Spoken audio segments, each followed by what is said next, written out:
যুবক, একটু ভাবো তোমার এই বিবেকটা দিয়া, বুদ্ধিটা দিয়া, তোমার বিদ্যা দিয়া, তোমার টেকনোলজিকে সামনে রেখা 24 ঘন্টা অক্সিজেন কান নাও। কার? কয়বার ডেলি আল্লাহ বলি? যুবকরা বলুক আমাকে যে ডেলি একবার আমি মনের থেকে চিৎকার দিয়া বলি আল্লাহ। একবারও বলি, কিন্তু অক্সিজেন কান নাও। না ফরমানি কতটুকু করি একটু বলো। আল্লাহ ডাকে, তারপরও তো আসি না, ঠিক না? 24 ঘন্টাই তো নেটের ভিতরে ঘুরতে থাকি। কোথায় ধরা ছোঁয়ার বাইরে, এইখানে বৈশা খালি দেখা দেখা মজা নিতেছি, ঠিক না? গুনাহ না? না গুনাহ না? নেকের কাম। বলো, তোমাকে যৌবন কে দিছে? অস্তিত্ব কে দিছে? এটা পরিচালনা কে করে? আল্লাহ করে না? এটা কয়জন অপারেটর চালায়? এই দেহটা কে চালায়? আল্লাহ না চালায় যদি প্রত্যেককে বলতো আল্লাহ যে অপারেটর রাখো আর চালাও, ফ্যাক্টরি চালাইতে হইতো না, এটা চালানোর লেগে কয়েকশো রাখতে হইতো।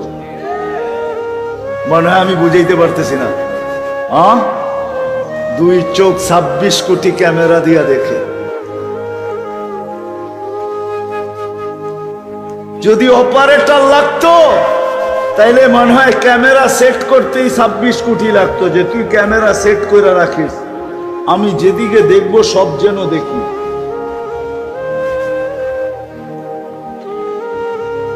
খাই আর পান করি, প্রত্যেকটাকে 4 বার চেক করায় তারপরে ভিতরে ঢুকায়, 4 বার চেক করায়।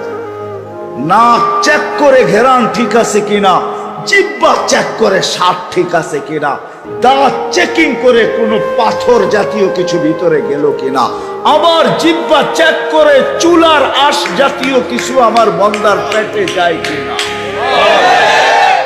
আমি শুধু শুধু কাঁদি না যুবক, 24 ঘন্টা অক্সিজেন আল্লাহর ব্যবহার।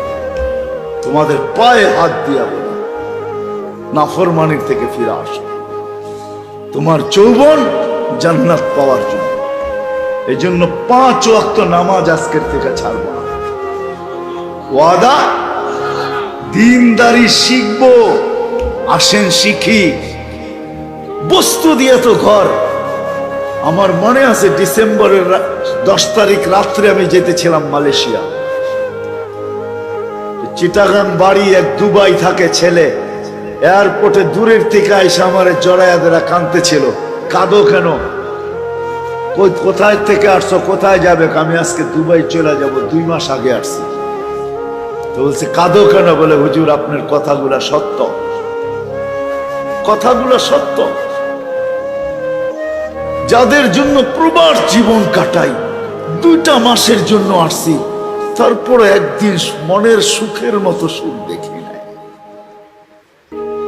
একদিনও সুখ দেখি নাই। চলে যেতেছি আবার। সত্য এটাই। আসেন দিনদারি শিখি, আল্লাহকে নারাজ না করি। আল্লাহ নারাজ হয়ে গেলে বিপর্যয় চলে আসবে। আর যদি আসলো, কোথাও কমপ্লেইন করা চলবে না, সবাই ক্ষতিগ্রস্ত হব। বাংলাদেশের সাথে বড় ভালোবাসা, আল্লাহ মহব্বত, এই দেশকে ভালোবাসেন, মহব্বত করেন, আমাদেরকেও মহব্বত করেন।